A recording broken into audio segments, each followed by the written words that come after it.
I'm standing because I want to be in the sun. I want to be in the sun.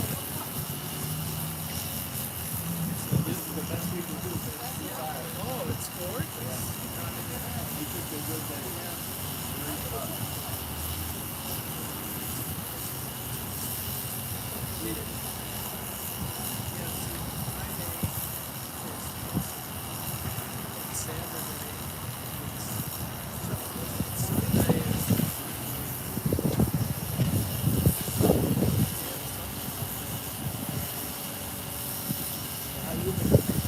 Looking well. Planning on going up to Milwaukee to take baseball games in there. You know what? People live in my den.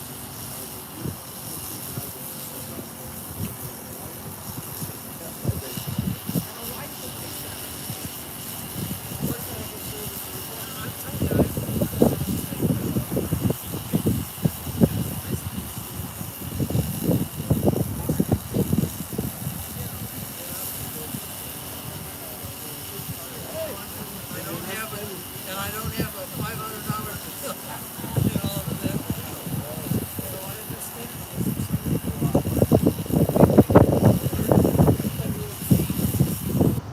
So your family is good? Your kids are good? Yeah, my kids. Are you retired? Yeah. Involved a little bit with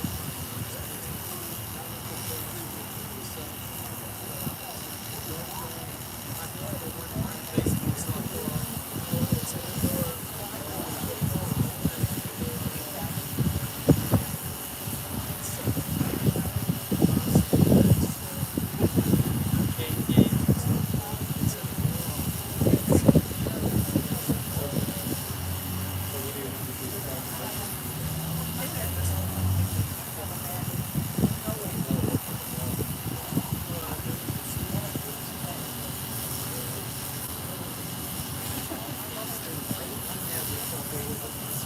I enjoy the sun.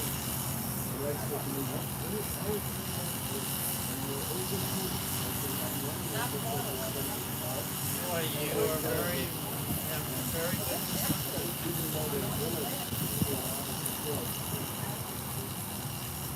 All right, we'll catch up with you. Okay. Birdie. Hi, Birdie. Good, good.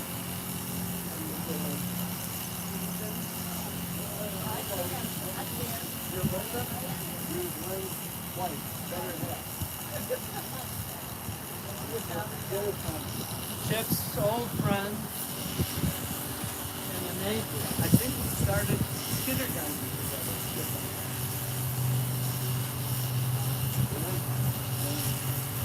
So when, Now, that's a long friendship. yeah. And they called each other every single year for their birthday. Never missed a year. Now I'm going to have to call you for July 4th. Well, thank you very much. Yeah, right. I'll never forget it.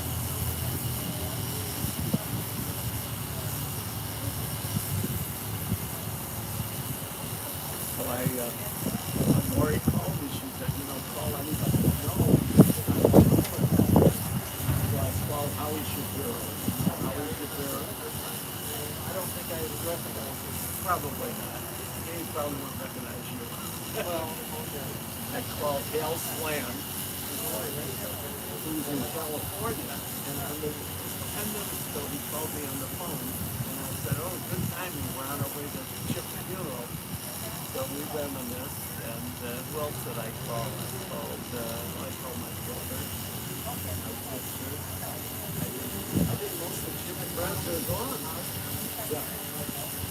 I think. Tush, right. Most of our friends are going. We lost 4 classmates. Chip will be number 4. Oh, Alan Fefferman. Your friend was George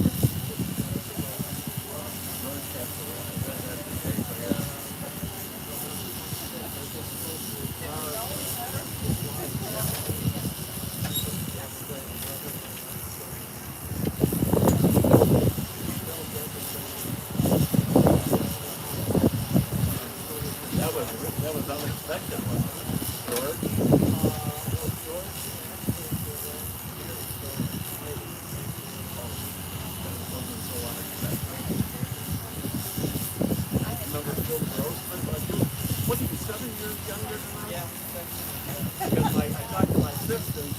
That was one Fefferman. Oh, I remember. Remember through this? Yeah.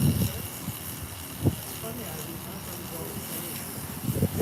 60, 70 years ago, but Right. That's very common.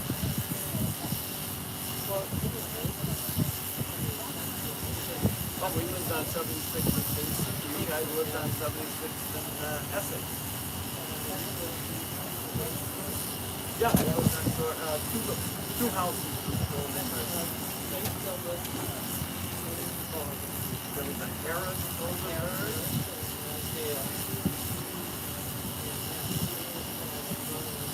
And what was his name? Jay. That's him. You still see Jay? Talk to Jay? I moved to there. Great. So I have a friend that I do some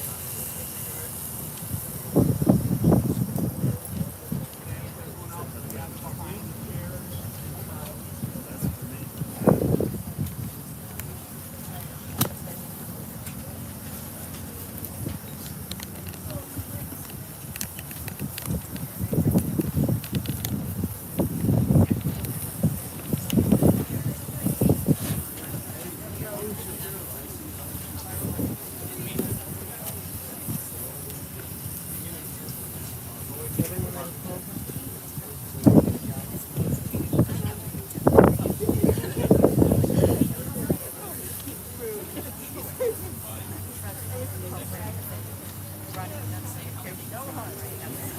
If I may have your attention, please.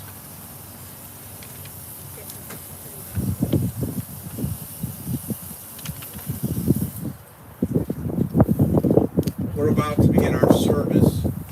I'll ask that everyone please take a moment to turn your cell phones to their silent mode before we begin. I'll also ask that everyone please make sure you're not standing in front of the camera. We are live streaming the service. Conducting our service today is Rabbi Michael Summer, but we will begin our service today with the rendering of military honors.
short as a ribbon a mourner wears on their lapel to let friends and family alike know that they're in the period of mourning, to approach them with love and sympathy.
The psalmist wrote long ago, I lift my eyes to the mountains. What is the source of my help? My help comes from Adonai, maker of heaven and earth. God will not let your foot give way. Your protector will not slumber. See, the protector of Israel neither slumbers nor sleeps. God is your guardian. God is your protection at your right hand. The sun will not strike you by day, nor the moon by night. God will guard you from all harm. God will guard your soul. You're going and coming now and forever. The poet wrote, what is the measure of a man? His measure of the kind words people say when he isn't there, and the memories he creates that stay indelible in the minds of all who knew him. What is the measure of a man? It is the amount of love he leaves in people's hearts and the laughter he leaves upon people's lips. What is the measure of a man? It is the length of time he's remembered, his good deeds and his kind words, measured in the length of years, stories of his best moments of loving kindness get told by family and loved ones alike. Living a wonderful life for 83 years, where everyone remembers your sense of humor, accomplishments, and stories is a good life. It doesn't mean anyone will miss you less. It just means everyone will remember you with a smile of what you brought into this world. Chip lived a good life, the best life he knew how throughout his years. Today we celebrate Chip's life while mourning his absence. The son of Joseph and Anne of blessed memory, father of Lori and Michael and Shirley, loving grandfather of Joey, Ricky, and Haley, and Robin, brother of Glenn and Linda. We are blessed with the lives we share. May Chip's memory always be a blessing as we celebrate the memory of his life. The birds made popular these ancient words of Ecclesiastes when they sang that there's a time for everything, a season for every activity of the heavens, a time to be born and a time to die, a time to plant and a time to uproot, a time to tear down and a time to build, a time to weep and a time to laugh, a time to mourn and a time to dance, a time to scatter stones and a time to gather them, a time to embrace and a time to refrain from embracing, a time to search and a time to give up, a time to keep and a time to throw away, a time to tear and a time to mend, a time to be silent and a time to speak. Now it's the time we speak of Chip's life as a call of his brother and sister Glenn and Linda to come say a few words.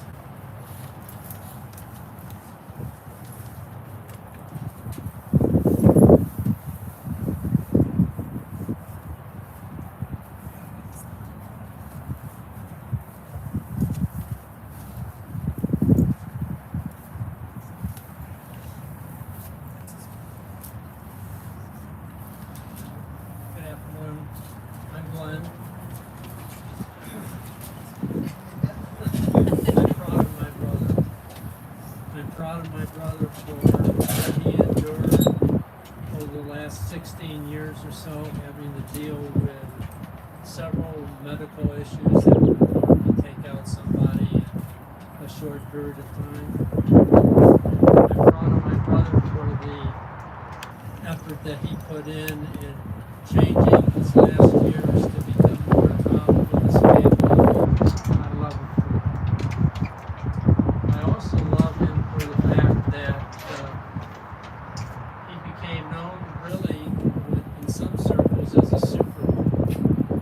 He became known as Chippy. I don't know if some of you know his first name is Alvin. I always called him Chip, but he became Chippy, and it's very fitting. I like to share some experiences that my son Greg had with his uncle Chippy, and I'm going to have Linda read something that my son wrote. He's not here today, unfortunately. He's recovering from surgery from a few days ago. But Linda's up here because she knows that I won't be able to get through this. And I hope I can. So these are Greg's words. As a kid, I fell for it every time. And as I grew older, I would just let him deliver the punchline. And maybe sometimes I even actually did fall. Were there more perfect uncle jokes than Guess Who I Saw Today? And I can't wait until tomorrow. If anyone has been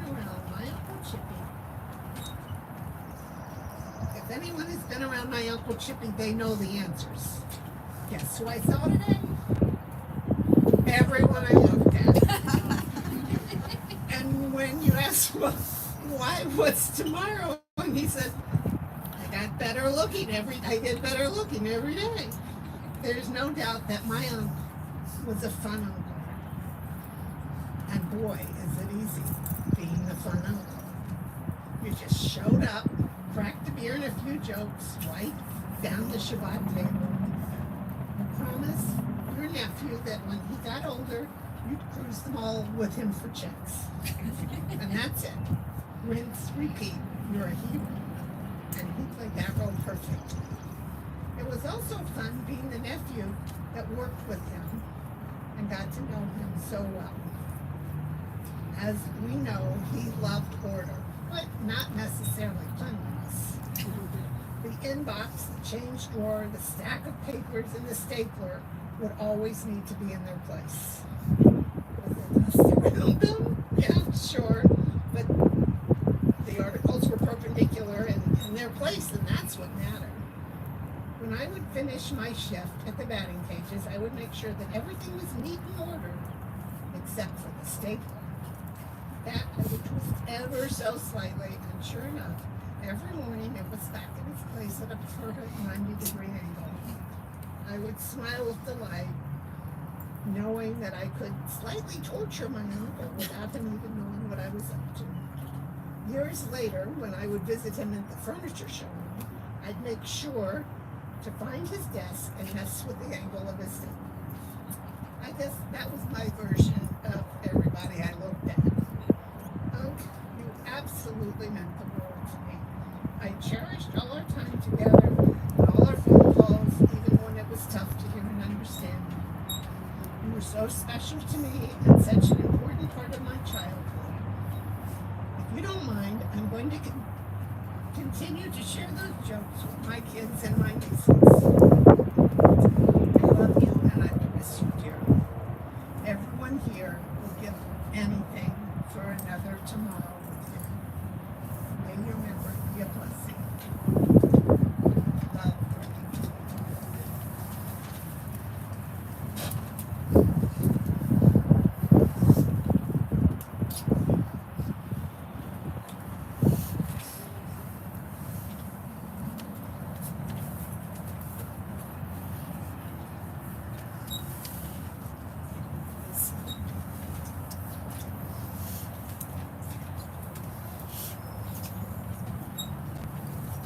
These are words written by Chip's daughter, Lori.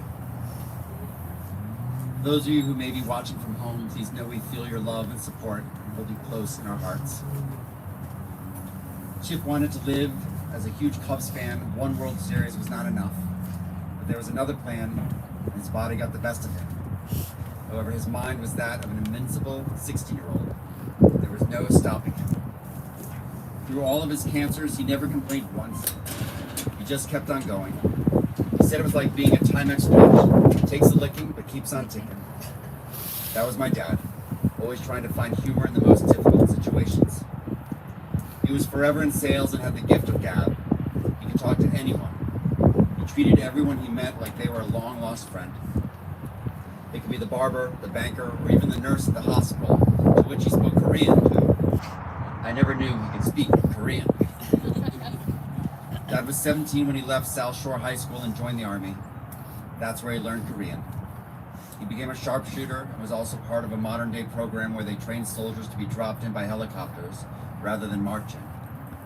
9 seconds to enter, 6 seconds to jump, and head out. This program was then implemented during Vietnam. Chip married our mom in '59 and started his family. After divorcing, he made Evansville, Indiana his home, where his brother Glenn and his family lived. There he found joy in becoming the unofficial mascot for the Evansville Triplets baseball team. They called him Chippy Triplet and gave him a baseball cap and 3 brims. Later, he followed Glenn and his family to make Miami his next home and continued his love of baseball and helped Glenn run the Grand Slam batting cages where he met his friend Andre Dawson. By the time his second grandchild was born, Chip thought it best to come back home to Chicago and experience full Papa Chippy mode. It is said, when you know better, you do better. And he did. He adored Joey, Ricky, Haley, and Robin. He accepted Joey's transition, loved following Ricky's sports, and tried hard to watch Robin play soccer. He cavilled every time he saw his grandkids. He also adored and had a very special connection with his niece and nephew, Lisa Aton and Greg Hagit, and their beautiful children, Chloe, Bailey, Joey, Kelly, and Emily. As I said, Papa Chippy was friends to all. Here are a few cute stories. From Scott. So many great memories with Chip. Before the OJ and his white Bronco, there was Chip with the original white Bronco. Coming around Sutcliffe Circle, big tires and rust holding it together. He will be missed, but never forgotten. From Sarah. I will always remember his smile. He was one of the best. I always loved spending time with Papa Chippy as a kid. Kip and I were always happy to see him parked outside. He was a bonus grandpa to all of us kids on the block. I truly feel lucky to have had him as part of my memories. He will be missed.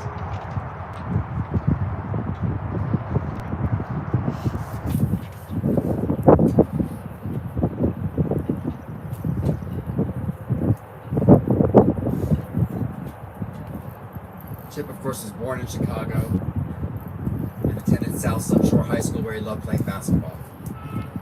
He was forever a Southsider and always stayed connected with his friends from high school. He always remembered how to read and say his Hebrew prayers from all of his years in Sunday school growing up, even if he didn't love going to Sunday school or Hebrew school. From the Army, he was honorably discharged and married Bertie when he was 20 years old. The two stayed fond of each other despite the divorce. Chip was a salesman. Like you said, he had the gift of gab. When he became friends with Andre Dawson, I don't think any of them could see where the friendship was going. But in the winter months, Andre needed someplace to do his winter batting practice, and they offered him the cages for as much time as he needed to practice his batting. Andre invited Chip and Glenn to go to the Hall of Fame celebration when Andre was inducted. They couldn't go, but Andre thanked the Fefferman brothers in his speech when he was inducted into the Hall of Fame. Earlier, when Andre won the MVP in 1987, he received a car, and this is where Chippy got the big white Bronco. Had a CB and a loudspeaker system, and thus began the history. You'd drive around the neighborhoods on the CB, on the microphone, and say hi to everyone's friends. Ricky, you commented how your Papa Chippy was friends with all of your friends. They would always check up on him. Everyone knew when they saw the white Bronco it could only be him. Everyone knew and loved him, even though he was also one of the most stubborn people most of you knew in your lives. Laura, you remarked how life was different growing up with your dad, and he was always away working or living apart for so long.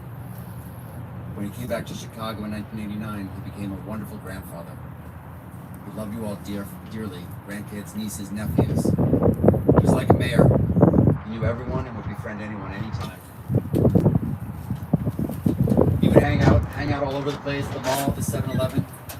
Ricky you talked about how your Papa Chippy became friends with your junior high school principal while you were still in junior high school. He would see her at the 7-Eleven all the time, talk her up. He was a kibitzer. He loved schmoozing with people and finding out about their lives. You all remembered how he used to rub his big belly when he had one, and he'd say, "I wish I had a watermelon." And apparently, we are keeping that tradition alive. The Bronco, of course, had holes in the floor and was held together by newspaper and rust. But he was a great grandfather. Also, was common how he loved doing his magic trick with the napkin. Some recall that Chip was a bit frugal. It's remarked that at times Chip was mispronounced for cheap or cheapy. Then you remarked that your brother might have been a tight ass. But Chip was the only guy in America who could survive and put money in the bank after having received a Social Security check. It didn't hurt that he drank all of the nutrition through his feeding tube. But even then, he would order his food online and drive to Schaumburg to pick it up in person so he could meet his salesperson and actually get to know her. It is true he used to track down his own miles per gallon in his car. He tracked the fill-up mileage and do the math himself after he filled up the next time. Didn't always work out so well when he played it too close and would run out of gas time and again. Chip saw it as watching his finances and doing things his way. He wanted his finances and his things in order. As he said, his pen and pencil and his stapler in the perfect spot at his desk. Then you remembered when you two worked together in Miami when Chip's shift was over and you came in. He wouldn't leave right away. He wanted to make sure he had everything before he left. In a lovable way, he was a little bit like the TV character Monk. Despite Chip's quirks, he softened over the years and family became everything to him. He loved watching them all bring new life into the world and watching your grandchildren grow and thrive. In his life, Chip fought the throat cancer, colon cancer, kidney cancer, and a broken hip. Yet nothing stopped him. He never complained. Back in the days, he got stuck on the Dan Ryan for 3 days in the blizzard of '67. Without a complaint, he walked as far as he could and got a ride with the truck driver. And there were no cell phones back then, so no one knew where he was until he got home with his crazy story. Thank God he was alive. Up to his death, he wanted to live. He refused a DNR. He wasn't giving up. He wanted every minute he could get surrounded by all of you. Even with the nurses he made friends with, he would get to know all of them. In living, we all try to make the world a better place. We try to make a difference wherever we go. Chip made a difference in all of your lives. May we always remember the best of him and his strength and health. May his memory always be a blessing, as he was such a blessing in your lives. The poet Merritt Malloy once wrote, "When I die, give what's left of me away to children and old people who wait to die. And if you need to cry, cry for your brother and sister walking the street beside you. And when you need me, put your arms on anyone and give them what you need to give me. I want to leave you something, something better than words or sounds. Look for me in the people I've known or loved. And if you cannot give me away, at least let me live in your eyes and not on your mind. You can love me most by letting hands touch hands, by letting bodies touch bodies, and by letting go of kids that need to be free. Love doesn't die, people do. So when all that's left of me is love, give me away." We join together in the pamphlet reading the 23rd Psalm.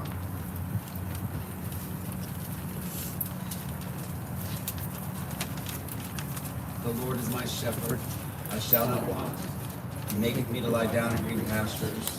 He leadeth me beside the still waters. He restoreth my soul. He guideth me in straight paths for his name's sake. Yea, though I walk through the valley of the shadow of death, I will fear no evil, for thou art with me. Thy rod and thy staff, they comfort me. Thou preparest a table before me in the presence of mine enemies. Thou hast anointed my head with oil, my cup runneth over. Surely goodness and mercy shall follow me all the days of my life, and I shall dwell in the house of the Lord forever.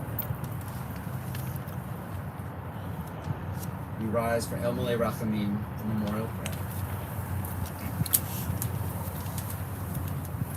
El Malay Rachamim, Shochen Bamromi, Am Seibnucha Nechona, Tachat Kanfei Hashchina, Im Kedoshim Etorim, Kezahara Kiem Asirim, Et Nishmat Abraham Yitzchak Ben Yosef Achana, Shalach l'olamo, v'al harachamim yasderehu, v'seiter kanafav l'olamihi, b'tor hachayim et nishmato, Adonai hu nachlato, v'yanuach b'shalom, al mishkafo v'nomar amen. Compassionate God, eternal Spirit of the universe, grant perfect rest in your sheltering presence to Chip Fefferman, son of Anne and Joseph, who has entered eternity. O God of mercy, let him find refuge in your eternal presence in the shadow of your wings, and let his soul be bound up in the bond of everlasting life. God is his inheritance. May he rest in peace, and let us say, Amen. Continue in the pamphlet with the mourner's punch. Yid Gadal, Yid Kadash, Shmei Rabbah, V'alma, V'vrach, V'roteh, V'amlich, V'malchuteh. V'chayechon, V'yomechon, V'chayed V'ol Beit Yisrael, V'agala, V'zman Kariv, V'maru. Amen. Yehei Shmei Rabbah, Mevarach, Le'alam, Olamei, Almaya. Yitbarach, V'shtavach, V'pa'ar, V'tomam, V'tnaseh. V'tadar, V'taleh, V'talal, Shmei, L'kudisha, B'richu. Le'ela min kol berchata v'shirata, tush bechata v'nechemata, damiran be'alma v'maru. Amen. Yehei shlama rabba min shemaya, v'chayim alinu v'al kol Yisrael, v'maru. Amen. Oseh shalom b'romav, hu ya'aseh shalom, alinu v'al kol Yisrael, v'maru. Amen. May God grant peace to those who mourn and comfort to all the bereaved, as we say together. Amen. Please. In this moment, we will begin lowering and vaulting the casket. I ask everyone to pray silently. When it comes time to put earth into the grave of a loved one, I will place earth from Israel on top of the casket. Once it's fully lowered, it's become tradition to place 3 scoopfuls of sand or earth into the grave to show the devotion and love with which you come to this task, which we did not have to do. It's one of the greatest mitzvahs because it's the one mitzvah that cannot be repaid. We pray silently.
just a moment, everyone is going to be invited to come forward and place measures of earth into the grave from the pails.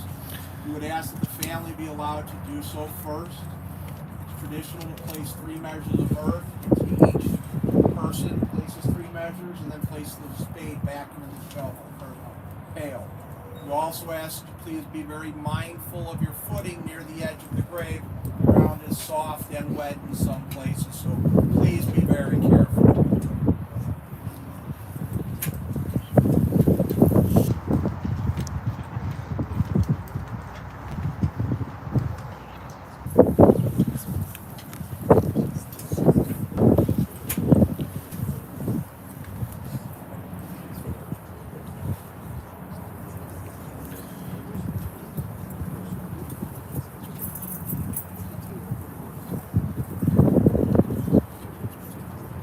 There will be a meal of condolence at the Continental Restaurant at 788 South Buffalo Grove Road in Buffalo Grove. Everyone here is invited to join the family there after the services.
Get the benefit of knowing.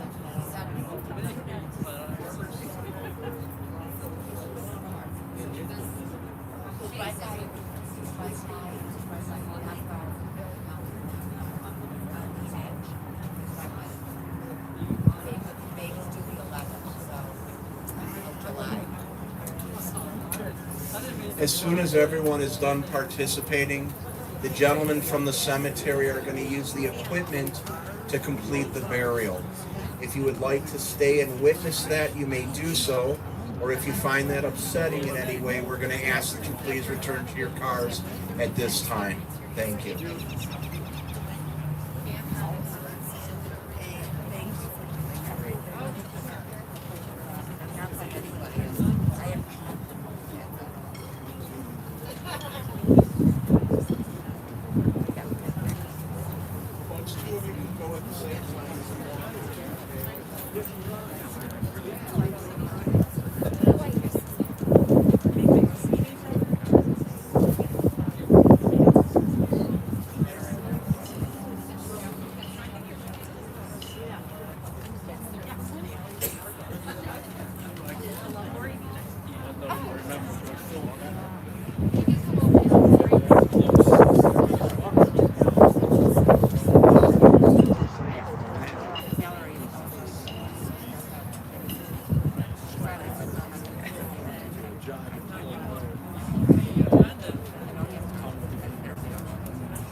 I'm sorry.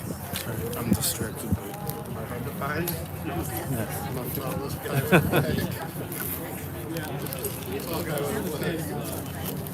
You put the other roadie in here?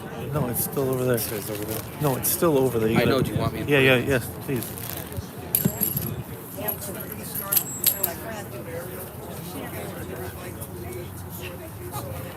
Okay, maybe I'm gonna actually buy. Yeah.